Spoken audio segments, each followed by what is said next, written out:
This week, the guys catch you up on what happened in the NCAA, along with a couple rants about being too efficient, Rob Schneider, Clay Records, and copyright protection. All that and more this week on Just Press Play. The red wasp is excavate pregnant ladies and little kids better get the hell out of the way, because I am running. I'm like Forrest Gump, dude. I am running. So, the Titanic was the biggest ship on the ocean, but that didn't mean it was unsinkable. All right. I want you each to use ombudsman in a sentence next week. I got one for you. My name is Kevin, the official ombudsman of the Just Press Play podcast. You like apples?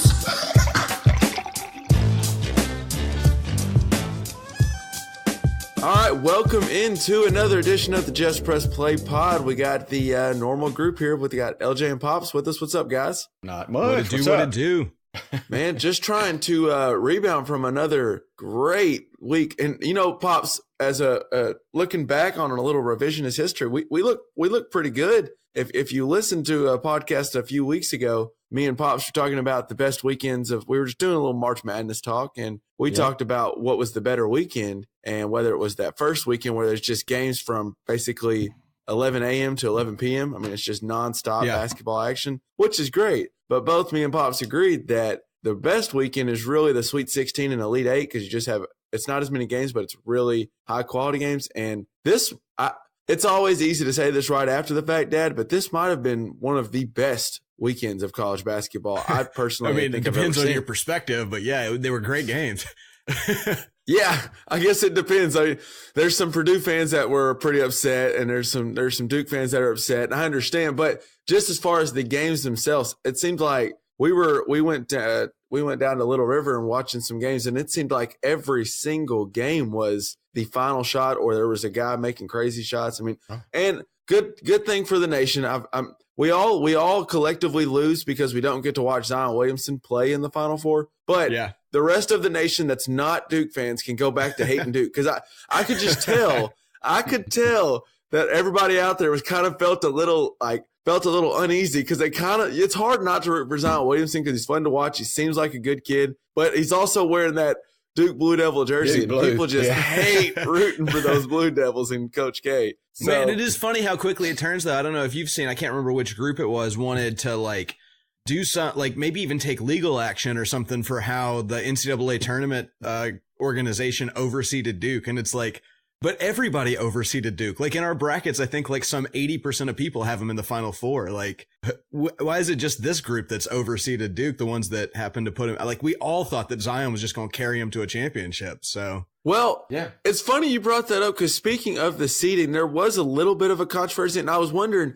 I do think they overseeded Duke a little bit, but also Gonzaga would have been the number one overall seed, but they lost in their conference championship Sunday, but as the brackets were coming out to St. Mary's. So that really bumped them down. And then I kind of thought it's probably smart to make Duke the number one overall seed because they were the most talented team. And I was wondering this while watching it, and I think I kind of came to the answer. I don't know this for a fact, but I thought the CBS purposely have Duke they were always the final game and kind of the big spot. And I bet that just happens because they were the number one overall seed. I bet CBS just gets the number one overall seed in those spots with Jim Nance and Raftery and the big game. So if you're the NCAA, you want to have Duke and Zion Williamson and all those pros on every big game. But what they really screwed up with was having Michigan State as the number 2 seed in their bracket because if you're Duke in the number 1 overall seed, you should probably play the worst 2 seed as it should be in your bracket. And if you look back at the rankings, Michigan State was the highest rated number 2 seed. Yeah, I don't get in that the AP seeding. poll. So that matchup should have been a Final Four matchup, which would have been a great Final Four game. And it was a great Elite 8 game, but you probably shouldn't have got that. You should have saved that for the big weekend. But hard to disagree with that, yeah. Either way, there was some good basketball. And real quick, before we touch into the basketball, I wanted to say I know, Dad, you're a big fan of when we get into spring and get away from winter and all this cold weather. But boy, are we into spring. The other day, I was getting in my truck and I had to turn my windshield wipers on, and God, there's yellow pollen everywhere. You can probably hear it in my voice, my nose. I don't feel bad.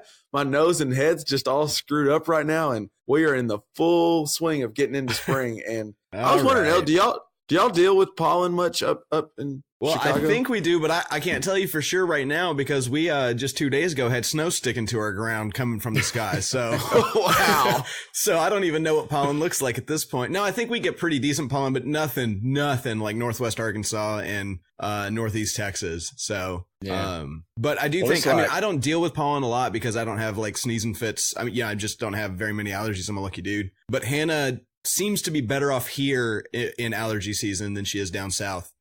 But it's still present. Well, I'm like you, LJ. I kind of get to, luckily, I kind of get to laugh at or mock the people that just, like one of the guys I work with, pollen just screws with him, and he comes into work and just sneezes and starts his nose. He has to take like a Benadryl every day because it screws with him. And for the most part, allergies don't really screw with me at all. Luckily, knock on wood. But today, and maybe it's just because I went down to Southern Arkansas and we were just outside all weekend and that pollen was there. But for whatever reason today, I don't know if you can hear the voice. So we're battling through the elements for you. Dad, do you kind of deal with some allergies and pollen? My allergies are not, they were bad last year, worse. They're not that bad this year. But what's interesting, y'all know where I live and the driveway at my house. Yeah. When I pull my truck up on the driveway, by the time I get and park it, my wheels, the outside edge is coated with pollen. Wow. I mean, the tires are black, but the edges are green with pollen. Wow. It is, there's got to be about a 1/16 of an inch, or something just on my driveway. We don't deal with it to that degree at all. I remember that. I remember being in Fort Smith. Our driveway was under a tree and my car would be that awful yellow-green color by the end of the week. It kind of be a tennis ball color, right? Kind of be a tennis ball chartreuse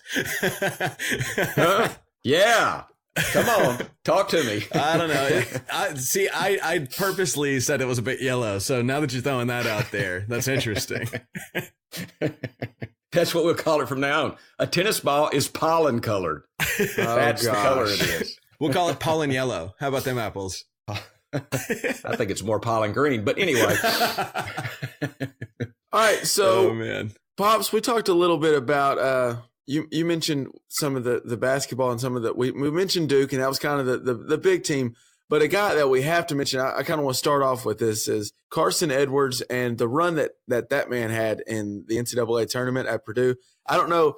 I feel like, LJ, can you tell us, our brackets have to be busted with. I bet no one had Purdue going this far. Auburn now in the Final Four. Texas Tech. Let me look at something real quick. I'm gonna pull up some of these like more specific numbers I've got. Well, while you're pulling that up, I wanted to throw it with Carson Edwards at Purdue. He broke the record, Dad, for the most 3-pointers made in an NCAA tournament. And as you know, they're out, so he won't even play the final 2 games.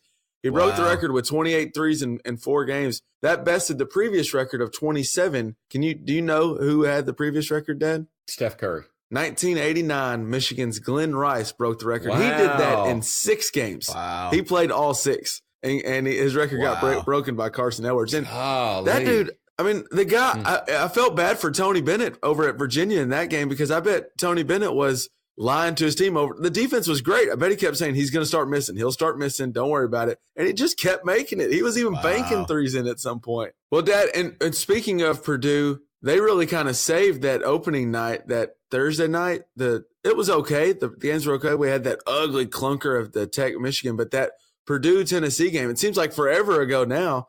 That game was amazing. And Edwards and Ryan Klein were both hitting big shots back and forth in that game. I'm a little disappointed to see Purdue not still in it because that game was a fun one. But Virginia, let's just that shot, or let's go to the end of that Virginia-Purdue game, Dad, and where you see Tyler Jerome, the point guard for Virginia, goes to the line and Virginia's down 3. So he makes the first one and puts him down 2. And then he missed the first one, I would guess, on purpose, He missed the first one. He missed the first one, didn't he? Or he did make the first one? Well, either way, he had 1 free throw left and they were down by 2. So he had to miss. And he tried to miss it. Yes. But he didn't. He made it. No, you're in the wrong game. You're in the wrong game. RJ Barrett made one when he tried to miss it. RJ Barrett made one when he tried to miss it. All right. Tyler Jerome missed it on purpose, and Diakite batted it back out, and it went way back into the backcourt. And Virginia ran back there, got it.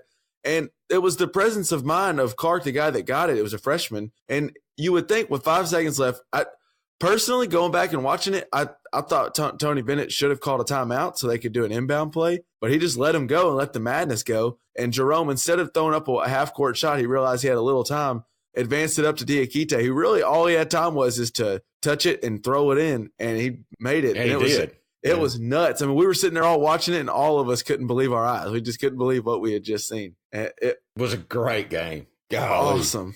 And that was right after like I say, the Tennessee game was a great game. Went to overtime that saved the Thursday night I think you were talking about. I hope a lot of Purdue fans, I hope they have good hearts, because those games were probably messing with their hearts were stopping and starting and going fast. And there was the highs and lows. I guess that's just March, though. It's just the highs and lows of March between the Tennessee game and then that Virginia game where they just got a heartbreaker. Yeah. LJ, and Virginia's the only one kind of saving, I think, some people's brackets, since they're the one seed a lot of people might have had. But what do you got bracket-wise out of our JPP? Well, on that, the only team that anybody's got winning the championship that has a shot anymore is Virginia. We have 6 people who picked Virginia, and it's the only one that's still got a shot because nobody picked Texas Tech, nobody picked Auburn, and nobody picked Michigan State to win the championship. So also only 3 people picked Auburn to make the Final Four, and only 3 people picked Michigan State. So this is a mess of a bracket in so many different ways. Nobody's got more than half of the Final Four picked properly. Like it's awesome. This is what I love about this tournament, is just how messed up everybody can get. It's fantastic. Well, it's funny. It's funny. Just a week ago, we're talking about the chalkiness of the tournament and how all these high seeds are left. And even I think you might have mentioned, LJ, like the percentage of people in our bracket that had Duke or North Carolina in the championship. Yeah. And now neither Duke or North Carolina are still playing. I mean, it's just one weekend went by and the whole thing's been turned on its head, and it's just fun. And if you're just go ahead and you can be like LJ was after the second day of the NCAA tournament, just tear your bracket up, just throw it in the trash, and just enjoy the games. They're just because brackets are all over the place. Well, yeah, no, we're over. Now, I noticed, though, we've got a 1, a 2, a 3, and a 5 seed made it. So it's funny how it's topsy-turvy, but there is a 1, 2, 3, and a 5 seed. Yeah, it's just not the ones anybody expected. Exactly, except Virginia. Virginia. Which is also hilarious, is the team that lost to a 16 seed last year and damn near did it again this year. And now they're the only 1 seed to make it. Like, what is happening? I love it so much. It's fantastic. And I will say, though, I am holding last place so strongly. Nobody can wrestle that from me for the rest of this tournament. It's really impressive how much of a stranglehold. Yeah. Oh, I locked it in before the Final Four was decided. I think I locked it in before this weekend. And so I just feel like there's got to be some credit due. I think like getting an awful bracket without putting 16s in the Final Four is like still kind of impressive. So maybe that's my next year, is try to get nothing right and see what happens. But Kevin, who knows? we're gonna have to think of a booby prize for LJ. something. I deserve it. I deserve something awful. We mentioned a little of that Tennessee Purdue, and then you had that. Man, I tell you what, Dad, and I think I don't know if I mentioned this on the pod last week or maybe just to you, but I'm really starting to get. I used to not. I don't know if I'm getting more mature or I'm getting a little softer, but it's tough to see some of these teams after they lose. Like I was watching that Duke Virginia Tech game on Friday night, and personally, I was pulling for Duke. I root for Duke, and Virginia Tech had a chance to win it, not once, not twice. I think they had 3 different shots at the end to win it, and then that final one that throw the alley-oop up, and the guy, I think the guy thought he had a little less time. They had 1.1 seconds left, and I think he thought he'd only had time to just tap it. And going back and watching that play, he should have. I mean, 10 times out of 10, he makes that shot. And he's right there, point blank range, and he just, instead of actually catching it, he taps the ball. And then to see him just go to the ground and crumble, and then seeing those guys have to, at 21, 22 years old, they're going to the press conference and they have to talk about probably the lowest moment of their life. I mean, I say low, it's a great moment. They're going to look back and these are great memories, but to be that close to winning and then now you have some guy going, So what happened? Why did you screw that up right here at the end of this game? I mean, that's just tough. That's tough. Well, and the game before that with who was it? UCF, where the ball rolled off the rim. It was just that close. I mean, Duke's finally came out on the wrong side of one of those crazy games. Yeah, I think Coach K accidentally didn't re-up his deal with the devil for one more game because it was funny. Me and Dad were sitting there watching the game, and we thought, okay, there's about 30 seconds left. Is this when they lowered that lid on top of Duke's opponent's basket where they just can't make a shot anymore? Because it was 3 games in a row where all the cards were against Duke and they should have lost. And it just seemed like every roll and every bounce was going their way. And finally, it didn't work out for them this game. Well, and something, Kevin, I want to give you some credit. Something you kind of called out, I think, last week or week before about Coach K maybe losing it a little bit. Yeah.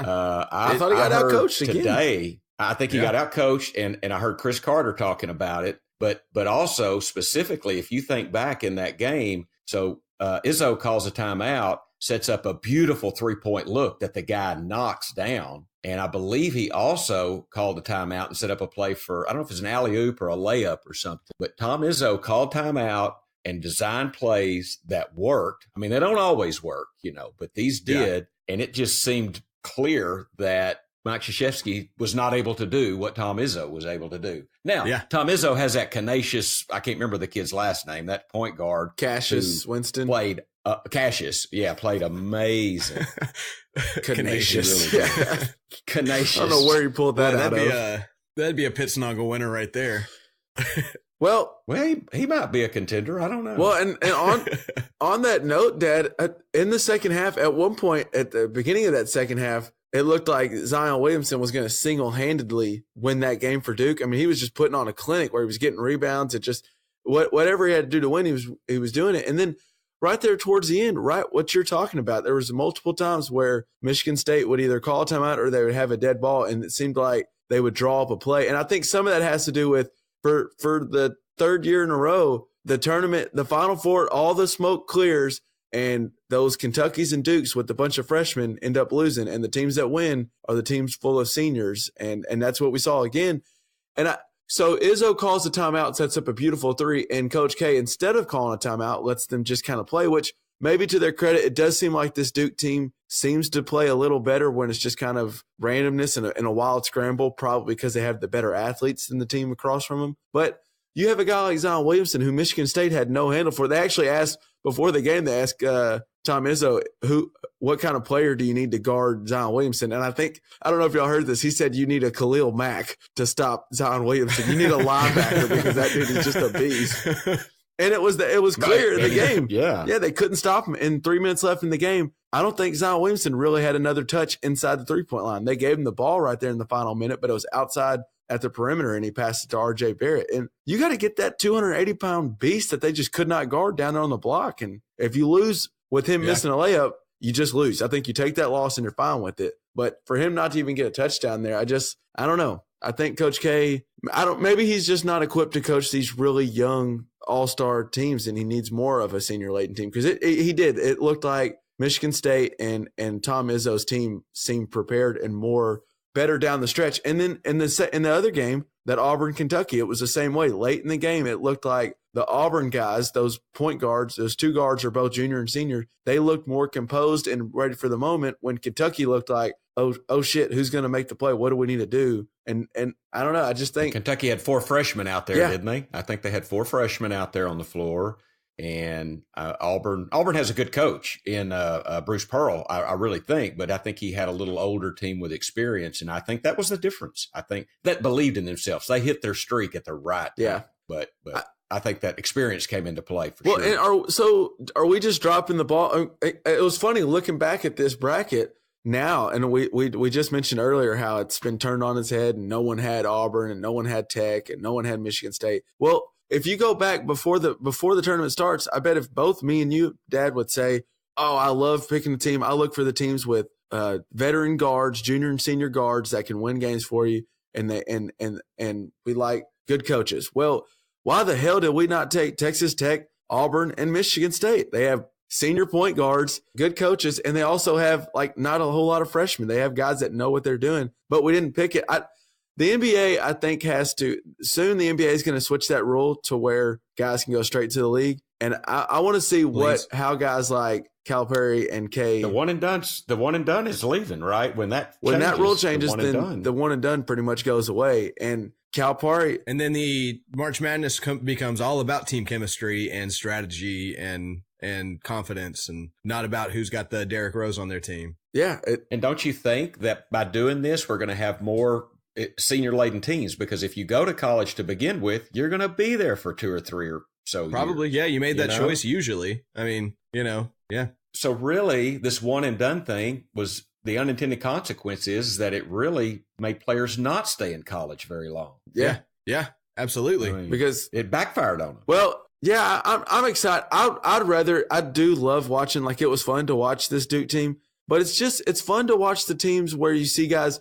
It just means more to those guys that this is their junior. I mean, it means a lot to Zion Williamson, but how much can you really care about the name on the? I think there is to some extent. All those Duke guys talk about the brotherhood, and you mentioned this the other day, Dad, how Kyrie Irving still talks about the Duke brotherhood, and Kyrie Irving played 13 games at Duke. It just means more. Yeah, it means more for a guy like Cassius Winston, or Canisius, as Dad likes to call him. That's been wearing that Spartan green for 3+ years now. I mean, it's just those losses and those wins just mean more because you feel it's just like you, Dad, with Arkansas. Like, Arkansas always has a place in your heart because you spent 4 years of your life there. It's just different, and it's fun. Right. It's fun for us as fans to see guys who go through the highs and lows. Like, it'd be so fun now if we got to see next year Zion Williamson and RJ Barrett come back after having a letdown at Duke and trying to bounce back from that. There's something to that, and we just don't get it. Like, we should, and I think that'll change. I think it's in the next year or two we'll see a change in that. And I wanted to know because you were talking about like senior guards. Is that I think it was Auburn who had that guard that was like 11-11 from the line and just like always had the ball in his hands in the last like 5 minutes. Is that am I thinking of the right team? Jared Harper, yeah, that kid. Holy cow, he's good. I just wanted to watch. I could have watched him play 1-on-5 and been pretty okay with it. Like, that was incredible. I mean, late in that game, it was like, well, they're probably going to get the ball to Harper, and everyone knew. And every single time he came up with either a bucket or he made 2 free throws. And I think Dad mentioned what you're talking about, that 11 for 11 free throws. It was he went to the line in overtime, I think, for 6 straight free throws, and not one hit the rim. I mean, they were just nothing but net. Yeah, string. Well, there was music. that one point. Correct me if I'm wrong, but there was that one point that they inbounded the ball to him and the other team just let him run around because they didn't want him to shoot a free throw.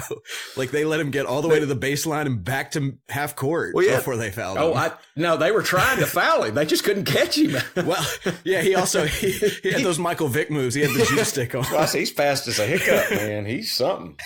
He's good. So now we go to, before we touch on some other non-basketball related topics, we go on to the Final Four, Dad. Who you got? I'll start with you, Pops. We got Virginia Auburn to start off on Saturday at 4:09 Central or 5:09 Central time. Who do you like in that game? You know, Auburn is on a hell of a roll. They really are. But I think that isn't the guy's name O'Keefe? That got hurt. Okeke. I think. You know, they were still on a high last week against Kentucky. I think they were playing a lot of freshmen. I think they're fixing to run into a Virginia team that has some experience and depth and size and defense. And I think it's going to be a hell of a game. Who imposes their will on the other? I think you said that a little bit too. Virginia's kind of going to slow it down. Auburn's going to want to run. I'm picking Virginia. So long story short, I'm going to pick Virginia. And I'm going to also pick Michigan State. I'm going to pick Tom Izzo. I guess I'm going with the more blue blood programs. But I think it's going to be Virginia and Michigan State. And I mean, I picked Virginia originally, but I kind of would like to see Izzo win too. I'll be happy with either result in that game. Well, and to react to 2 of those things you said on the Auburn losing Chuma Okeke, I think it might have been Kenny Smith or someone mentioned this on the broadcast on Sunday. But when you lose, when he goes down on Friday night, and you have another game coming up in 48 hours, you're kind of still playing off the high of playing for Chuma Okeke, and you're really there's a lot of adrenaline and momentum where your team wants to win one for him, and I guarantee, of course, they still want to win for him in the Final Four. But now there's a week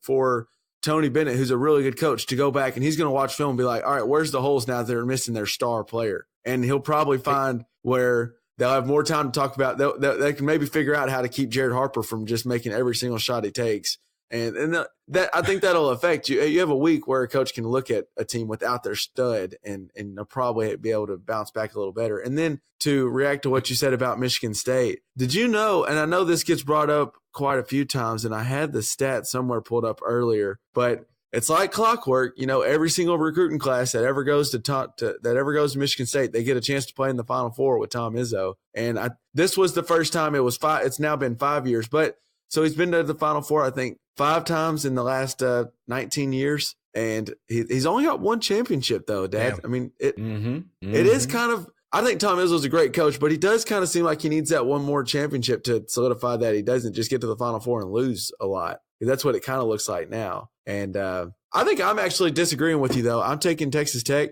just because I think Jarrett Culver is the best player left in the tournament for Texas Tech. And I think he's going to be an awesome NBA player. He just has a really well-rounded game, and I think there's still a lot more for him. And then Tech in Virginia is going to be crazy. I'm a little worried for the basketball world because you could get to see another similar to that Michigan Tech game where there's just the defense is going to be so dang good. If LJ Texas says Tech defense wins championships. I mean, well, and LJ's different than the rest of the nation.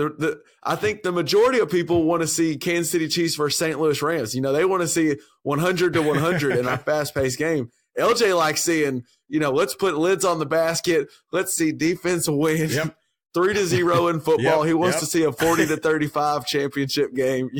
I want to see a 5-team of pit snuggles. That's all I want to see. Well, LJ, if Virginia and Texas Tech get there like Kevin's calling, I mean, that's the number 1 defense in the NCAA in Virginia and the number 3 in Texas Tech, or number 2 in Texas Tech. I'm into it. Bring it on. Yeah, there you go. That sounds great.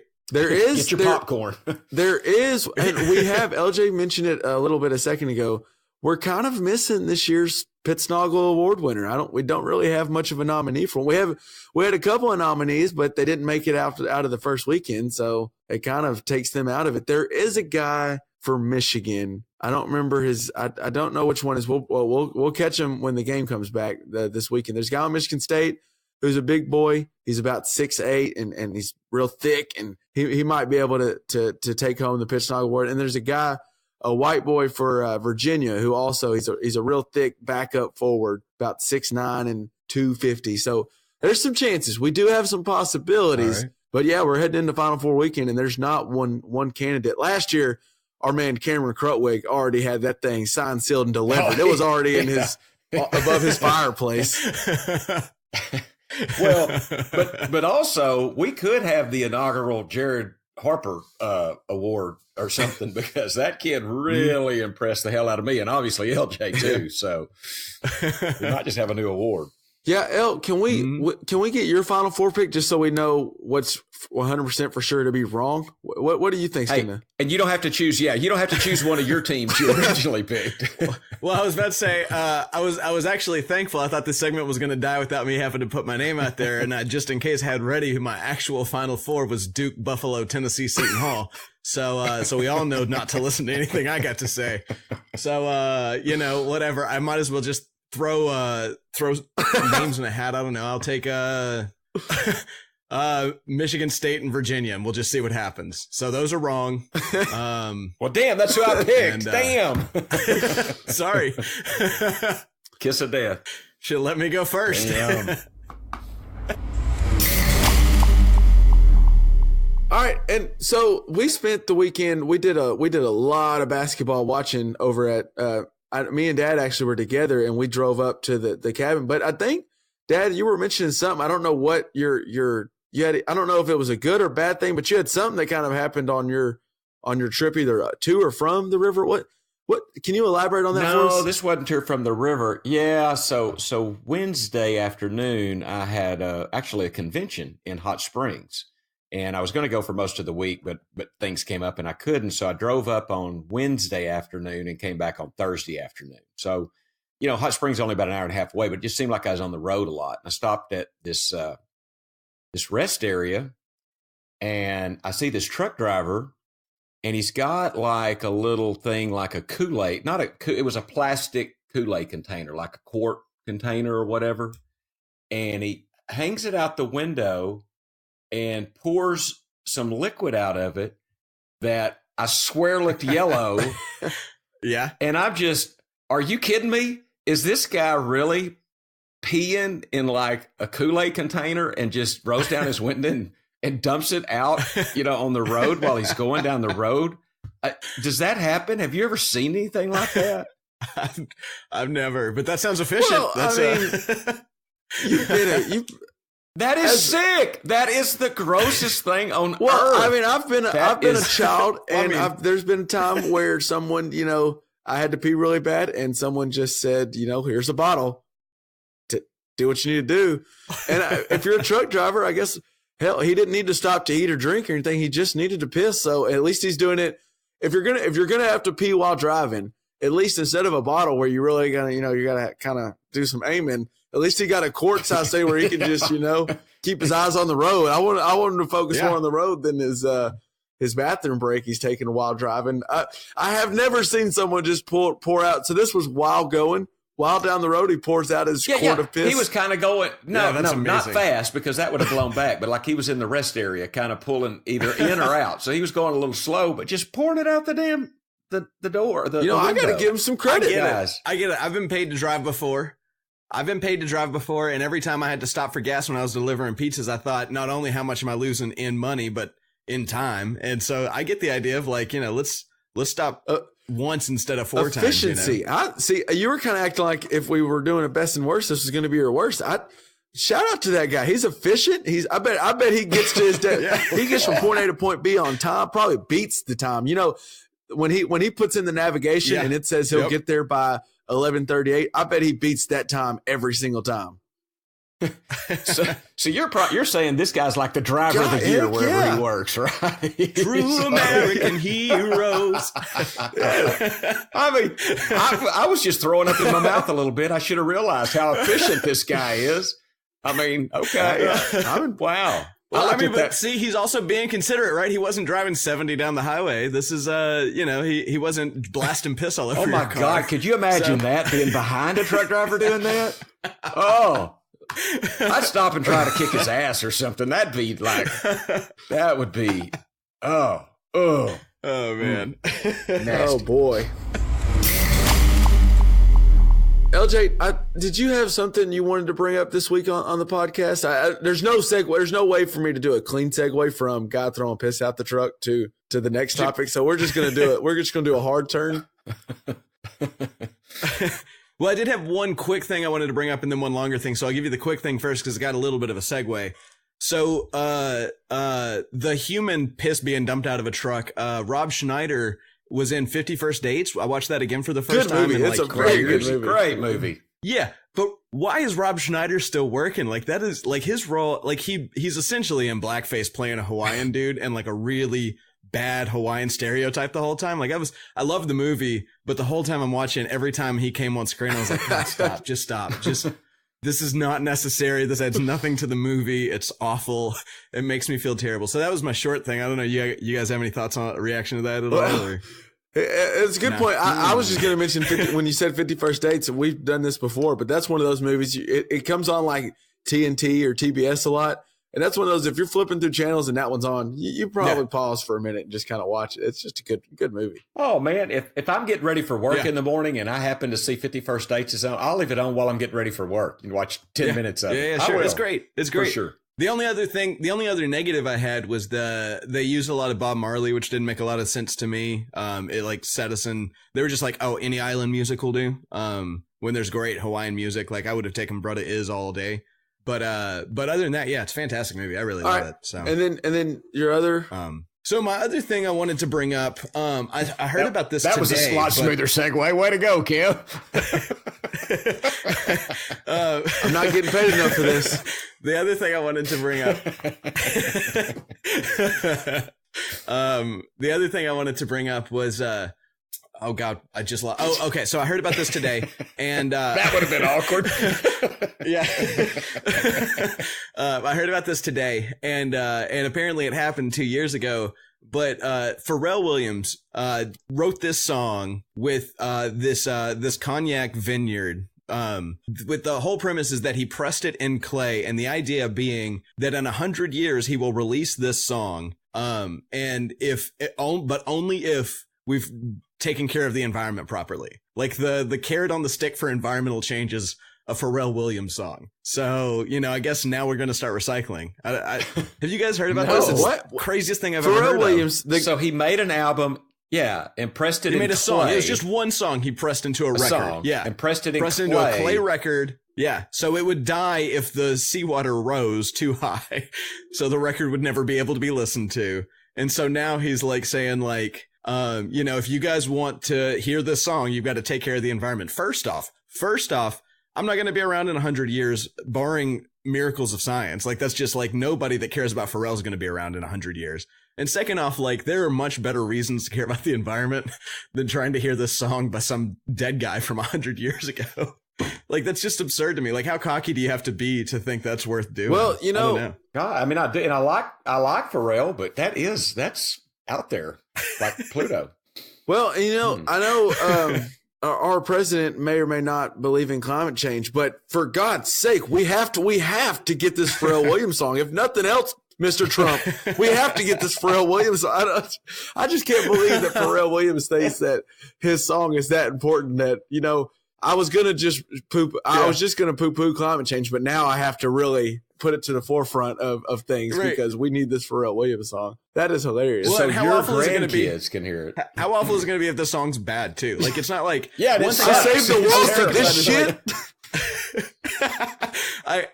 I've not listened to every Pharrell Williams song, right? Like, it just hasn't happened. I like Pharrell. I'm a big fan. But like, I haven't listened to every song he's ever put out. I wouldn't notice if this one just didn't happen. So like, whatever, it's fine. Don't save the world as long as, the record's fine. I can, whatever. It's absurd to me. This guy. It's absurd. All right. Well, LJ, I wanted to bring up, I was going to look up some stats on this and I couldn't find more. Me and Dad had this conversation about, and this is kind of putting a bow on. We started with some Final Four, and so I want to do this is kind of basketball related, but LJ, can you name any brand of ladders? There happens to be one that's featured heavily in the Final Four. And is that Werner, I believe? Werner ladder. Yeah. Okay, can you name another kind of ladder? Let's see. I should be able to because I've actually spent a lot of time on ladders. I don't think you would. Of all of us, LJ might. Give me a second. I mean, I know different types of ladders. I think the point's made, but yeah. I mean, I think go ahead. Well, so I think me and Dad were sitting there talking. That is genius. And actually, I did look up. So when I looked up, I was trying to see how much, if it helped their sales or not, being the official. So for anyone out there who doesn't get where we're going with this, Werner ladder is the official ladder of the Final Four.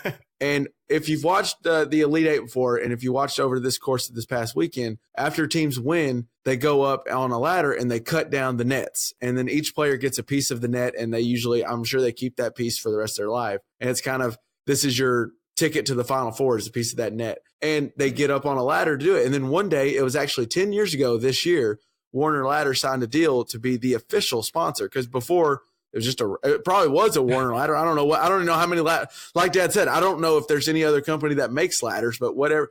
They were just using a ladder to go up there, and Warner's like, we need to make an emphasis on this being a Werner ladder. And usually I think those deals are stupid, like the official sponsor. I think at one point I saw Buick was the official sponsor of the Elite Eight or something. And that doesn't make me want to go out and buy a Buick.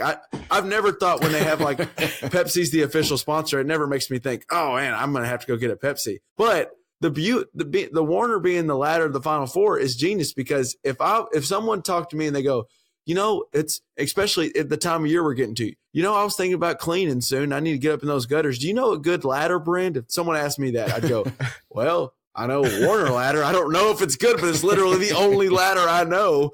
So it's probably good. I just think that's a genius marketing tool by them. Sure. And I think that was an amazing Mad Men episode waiting to happen. Me and Dad were talking about, I wish we could have been the fly on the wall whenever the man or woman was like, here's what we need to do. We need to be the ladder of the Final Four. Yeah. And I think it's brilliant. I think it's just brilliant. Hell, pretty soon we'll be calling them just Werners. Yeah. If they have their way, we won't. Do you know much about like how that affects copyrights? Not one bit. I think it makes the copyright not as valuable, right? Oh, it LJ? kills it. If we decide, like Velcro is a good example, right? So there's this company called Velcro that makes this piece of they call it hook and loop material that is what we call colloquially Velcro. And so when we call it Velcro, what we're doing, even when another brand makes it, when they make their own hook and loop fasteners, then all of a sudden it starts turning into, well, the word is Velcro. The brand is Velcro, but the word is also Velcro. And so eventually what that means is that since it's identifiable as Velcro, no matter who makes it, then Velcro can't go after people for putting the word Velcro on their products that are hook and loop fasteners. And so, out of nowhere, your company might be worth less because you own the market. You're Xerox or whatever. And so, it would hurt Werner to be every ladder be known as a Werner. Like that would be an awful thing for them. Yeah. So you can dominate a market so much that it actually hurts you. Oh yeah. Yeah, definitely. It happens all the time. Like Post-its, I think, is like fighting that battle right now. Xerox, yeah. Yeah. Post-its. Mm-hmm. Absolutely. Yeah. Scotch tape. Scotch tape is one that I think they've lost that battle because now you have off-brand Scotch tape. Not off-brand transparent tape, but off-brand Scotch tape. So, yeah, it's a big deal. Wow. Well, I'll keep calling them ladders then. But I think I do have two. I do have two Werner ladders here at my house. Why do you need two ladders? Subliminally. Well, different because heights. One's an indoor. One's they're an both outdoor. the same height. They're both the exact same. You have two ladders that are the same height. I mean, when Tammy and I got married, she had a ladder and I had a ladder. They happen to be the exact same kind of ladder. So there you go.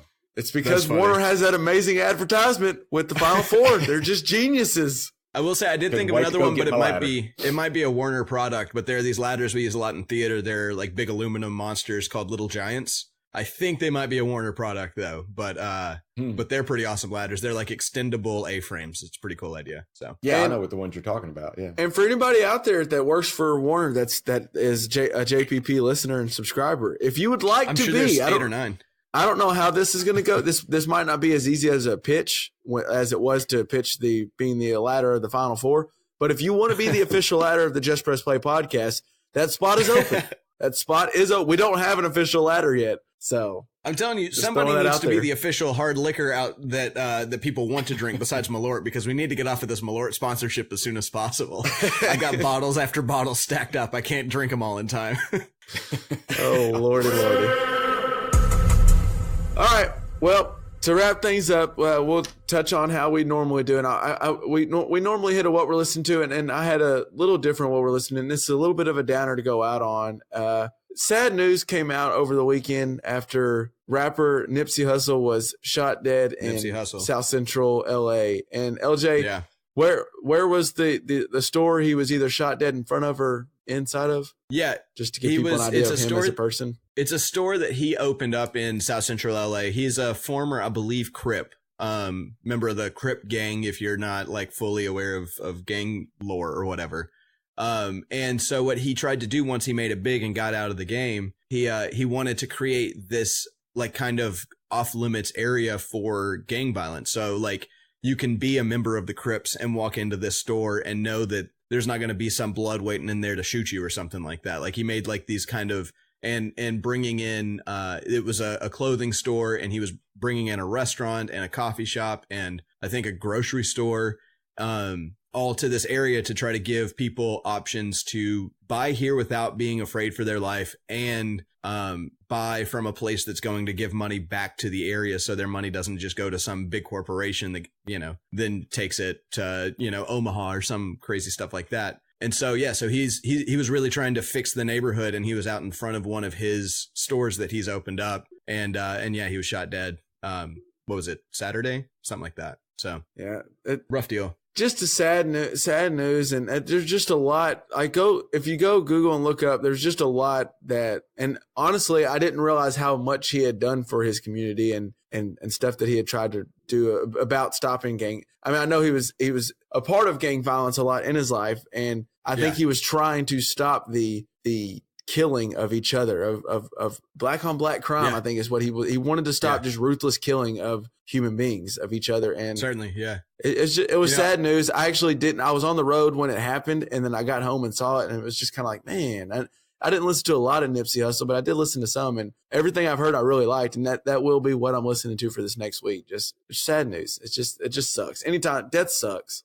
Well, and did y'all have any other pops? Do you have a what we're listening to you want to throw out for this? No, I mean, I just want to say Nipsey Hussle is a hell of a cool name. I didn't know him. That's a really cool name. I'll have to give him a little listen. Just briefly, I'm re-listening to Gladwell. So I've re-listened. God, please let season 4 come out soon. I'm freaking. But I've got like one episode left to finish season 3 again. So that's what I've been listening to. My goodness. You love some Gladwell. I like Gladwell, man. It's good stuff. He and I are gonna have we're gonna have some beer. I'm gonna invite him to the river. We're gonna have some beers and have a good time. He'd be good at the river. Back porch conversation would suit him well. It would be fun, no doubt. Elle, do you have what we're listening to? Anything other than what we've already touched on? Or so I mean, two things kind of. I just wanted to note that I finally watched and finished season 3 of True Detective. So again, great music, not a shocker at all. But have you guys seen that? Have you guys seen season 3? Yes. Yeah. Well, I had no idea it was in Northwest Arkansas. I didn't realize that the guy who writes the show is a U of A grad. And so like, the first time they mentioned Devil's Den, I was like, whoa, I know exactly where they were. Like, that was wild. Oh, so you didn't realize as you started it, you didn't realize the whole setting that they were right there a little above Fayetteville, and they go to Fayetteville. And at one point, they're shooting in Herms in Fayetteville. Yeah, and they talk about having a drink. Fort Smith people periodically, like that comes up. And and they went to, what's her name? Well, I guess I don't want to give too many spoilers, but they talk about like Greenland and like all these places I've driven through. I saw a shot of Highway 71 and I was like, oh, I know that scenic route right there. I've been there a million times. That was really cool. It was super fun. At one point, they mentioned that, what was it, the Walgreens in that Oklahoma town, and Sallisaw, right. I think. Sallisaw, it is right. Yeah. It is wild when you're watching. I bet that did throw you for a loop because I knew about it, especially living up here. Everyone's talking about True Detective coming here, and a couple of local people were some of the extras during like scenes where there was a search or something where there's just people walking around. But I bet that did throw you for a loop, and all of a sudden you're like, Devil's Den. Wait, huh? Fort Smith. Yeah. River Valley. I could just those and then to find out that the dude got his MFA at U of A. I mean, it was super cool. It was also great. I think that might be my favorite season. I don't know. It's a toss up between 1 and 3 for me right now, but it was really good. Personally, I 1 was just by far and away. I loved True Detective season 1. It's one of the best seasons of television I think I've seen. But I did really like season 3. It was good. Yeah. And speaking of TV, next week we'll be doing a little. I don't know about the world's getting ready, but I know us 3 are pumped for some Game of Thrones coming up. And I think is it next week we'll talk a little bit about the championship and react to that a little bit, but then we're going to dive into some Game of Thrones talk. And I think we might have a special guest joining us, right, Elle? Is Hannah going to join us? As of right now, Hannah's planning. She's got games in mind, and then we wanted to break down some predictions for the rest of the season, the rest of the series. It's going to be super fun. Do you think your Game of Thrones predictions will be a little bit better than your NCAA tournament predictions? Well, they have to be. I think legally, if we said that they could be worse, then we would probably be like, an FCC violation or something by misusing the airwaves. But we'll see. Hopefully they're better, but I do have some off the wall ones. I do have a couple Seton Hall predictions for Game of Thrones, so we'll see how those work out too. I need to go look up. I need to before we have our predictions, about the Iron Throne and who'll sit on it. Is there like a Dad? Is there a Ken Pomeroy for Game of Thrones? Can I look at the strongest character? I wouldn't be surprised. There could be. I'll have to do some research. I'm pumped. So that's coming in next week, and then it's got a lot of fun coming up, and then Game of Thrones starting, just gonna be awesome. Can't wait. Oh man, great news. And I did have one more what I'm listening to that I wanted to throw out. So for an April Fool's joke today, Spotify put out their Disco Cover Weekly instead of Discover Weekly, and so I was listening to that today, and it's a blend. Cover. It's a blend of like indie bands covering disco songs and disco covers of old classics. and it's the stupidest playlist, but I've been having a lot of fun listening to it.